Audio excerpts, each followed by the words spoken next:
ദൈവനാമം അതിയായി മഹത്വപ്പെടുമാറാകട്ടെ. നിങ്ങൾ ശ്രവിക്കുന്നത് ജീസസ് വോയിസ് മെസ്സേജ്. എല്ലാ ദൈവമക്കൾക്കും കർത്താവായ യേശുക്രിസ്തു നാമത്തിൽ സ്വാഗതവും സ്നേഹവന്ദനവും അറിയിക്കുന്നു. അല്പസമയ ധ്യാനത്തിന് ഒരു തിരുവചനം വായിക്കുന്നു. സങ്കീർത്തനം 19 വാക്യം 1. ആകാശം ദൈവത്തിൻ്റെ മഹത്വത്തെ വർണ്ണിക്കുന്നു. ആകാശവിധാനം ദൈവത്തിൻ്റെ കൈവേലയെ പ്രസിദ്ധമാക്കുന്നു. കർത്താവിൽ പ്രിയരെ, നാം വായിച്ചു കേട്ട 19 സങ്കീർത്തനം 1 വാക്യത്തിൽ സങ്കീർത്തനക്കാരൻ അതിരുകളില്ലാത്ത നീലാകാശത്തെ, അതിൻ്റെ ഭംഗിയെ, അതിൻ്റെ സൗന്ദര്യത്തെ വർണ്ണിക്കുകയാണ്. യഥാർത്ഥത്തിൽ ഒരു മനുഷ്യന് ദൈവത്തിൻ്റെ സൃഷ്ടിയുടെ മഹത്വം വർണ്ണിക്കാനാകുമോ? ഒരിക്കലുമില്ല. എങ്കിലും ഒരു ചെറിയ അംശം മാത്രം നമുക്ക് ദൈവസൃഷ്ടിയുടെ ഓരോ വിഷയങ്ങളെക്കുറിച്ചും പ്രകീർത്തിക്കുവാൻ സാധിക്കും. അതിലൊന്നാണ് ആകാശം, അതിരുകളില്ലാത്ത നീലാകാശം. എത്ര ഭംഗിയാണത്! ആകാശത്തെ, അതിൻ്റെ ഭംഗിയെ കണ്ട് ആസ്വദിച്ച് മതി വന്നവരുണ്ടോ? അതിൻ്റെ വിവിധ സ്ഥലങ്ങളിൽ അഥവാ വിവിധ ദേശങ്ങളിൽ ചെന്ന് വിവിധ പർവ്വതങ്ങളുടെ മുകളിൽ അഥവാ മലകളുടെയും കുന്നുകളുടെയും മുകളിൽ, അതുപോലെ സമുദ്രത്തിൻ്റെ തീരത്ത്, ഇങ്ങനെ വിവിധ സ്ഥലങ്ങളിൽ ചെന്ന് നിന്ന് ആകാശത്തിൻ്റെ ഭംഗിയെ ആസ്വദിക്കുന്നവരുണ്ട്. എത്ര തന്നെ ആസ്വദിച്ചാലും തീരാത്ത ഒന്നാണ് ആകാശത്തിൻ്റെ സൗന്ദര്യം. സർവശക്തനായ ദൈവത്തിൻ്റെ സൃഷ്ടിയിൽ ഒന്ന് മാത്രമാണ് ഈ ആകാശം. ഈ ആകാശം സൂചിപ്പിക്കുന്നത് ദൈവത്തിൻ്റെ മഹത്വത്തെയാണ്.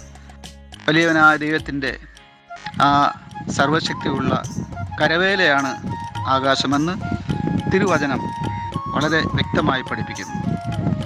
ആകാശം ദൈവത്തിൻ്റെ കൈവേലയെ പ്രസിദ്ധപ്പെടുത്തുമ്പോൾ, മഹത്വപ്പെടുത്തുമ്പോൾ നാം ഓർക്കണം, മനുഷ്യരായ നാം അതേ ദൈവത്തിൻ്റെ കൈവേലയാണ്. ദൈവം മനുഷ്യനെ തൻ്റെ കരങ്ങളാൽ സൃഷ്ടിച്ചുവെന്ന് വചനം പറയുന്നു. നാം ദൈവത്തിൻ്റെ സ്വന്തം ഛായയിൽ സൃഷ്ടിക്കപ്പെട്ട മനുഷ്യനാണ്. ദൈവത്തിൻ്റെ സാദൃശ്യമാണ് മനുഷ്യനുള്ളത്. അതുകൊണ്ട് തന്നെ മനുഷ്യന് ദൈവവുമായി ആഴമായ ഒരു ബന്ധമുണ്ട്. ആ ബന്ധത്തിൽ നിലനിൽക്കുമ്പോഴാണ് ദൈവ മാനവ ബന്ധം ദൃഢമായിത്തീരുന്നത്. ഈ ദൈവ മാനവ ബന്ധം നിലനിൽക്കുവാൻ വിശ്വാസത്തിൻ്റെ ആ വലിയ സ്പർശനം മനുഷ്യന് അത്യാവശ്യമാണ്. അത് നമ്മുടെ വിശ്വാസത്താൽ ദൈവത്തെ സ്പർശിക്കുവാൻ സാധിക്കും എന്നുള്ളതാണ്. അതുപോലെ തന്നെ പ്രാർത്ഥന, ദൈവത്തോടുള്ള പ്രാർത്ഥന, അത് ദൈവത്തിൻ്റെ ഹൃദയത്തെ സന്തോഷിപ്പിക്കുന്നതാണ്.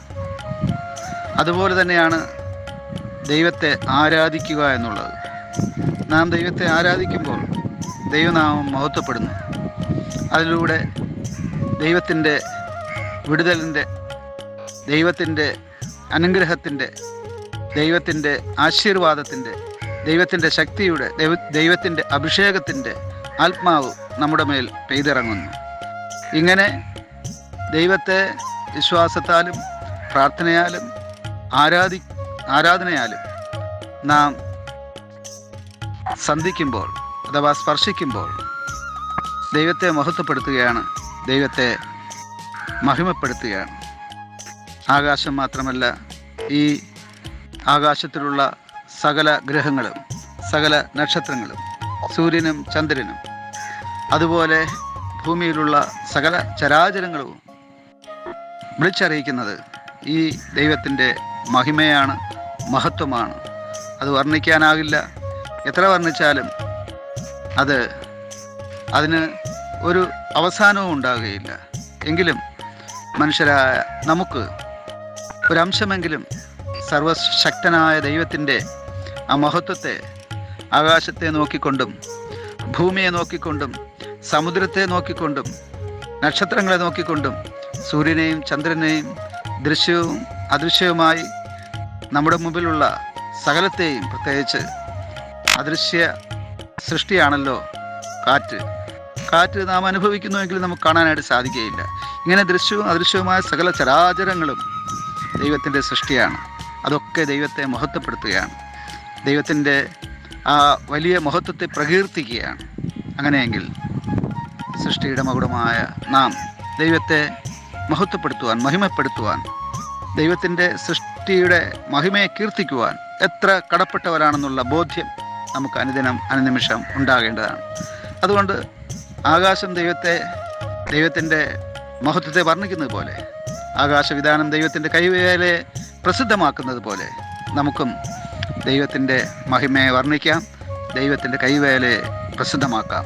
ആമേൻ, ആമേൻ.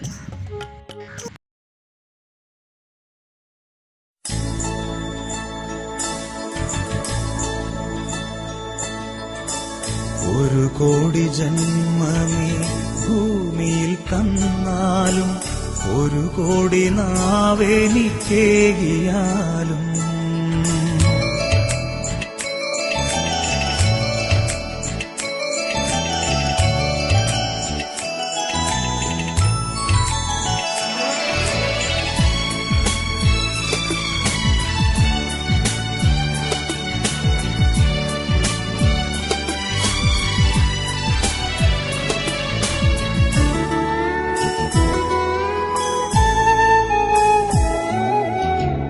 ഒരു കോടി ജന്മമേ ഭൂമിയിൽ തന്നാലും, ഒരു കോടി നാവെനിക്കേകിയാലും,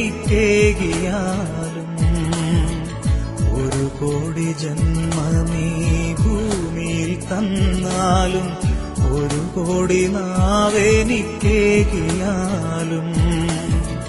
നിറകോടി നന്മയാം നിൻ സ്തുതി പാടുവാൻ അടിയനിന്നാവുമോ തമ്പുരാനേ. നിറകോടി നന്മയാം നിൻ സ്തുതി പാടുവാൻ അടിയനിന്നാവുമോ തമ്പുരാനേ. ഒരു കോടി ജന്മമേ ഭൂമിയിൽ തന്നാലും, ഒരു കോടി നാവെനിക്കേകിയാലും,